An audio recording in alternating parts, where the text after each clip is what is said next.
چې لس حیوانات داسې دي چې دا به الله تعالی جنت ته بوځي.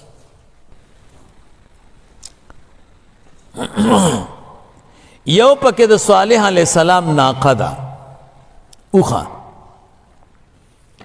دویم د ابراهیم علیہ السلام هغه خوسی دی چې ملائکو ته ملمستوب کې راویستلو. فما لبسا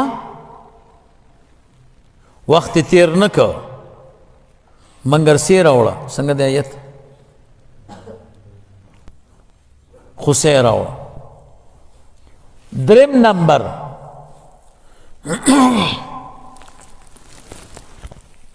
دا د اصحاب کهف دغه سپی دی.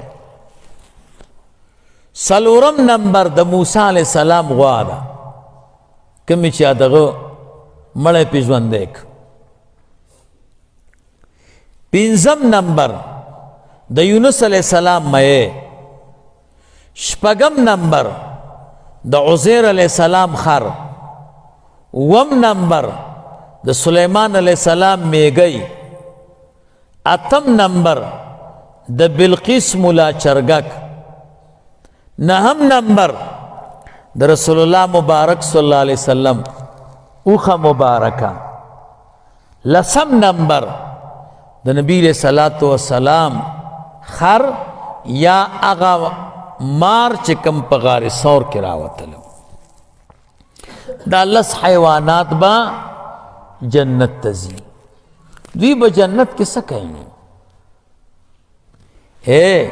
د دوی شکلونه به الله تعالی کافرانو ته ورکي، هغوی به جهنم ته لاړ شي. د کافرانو دا شکلونه ښایسته دا به دوی ته ورکي، نو دوی به جنتیان شي. ذهن کې مو خبره کېناسته، نسبت کې ډېر کمالي.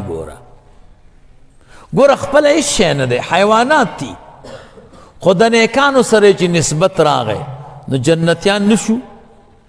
انسان مومن چې د نیکانو سره ربط پیدا کی نو الله تعالی ورته خود جنت ورکوي که نه.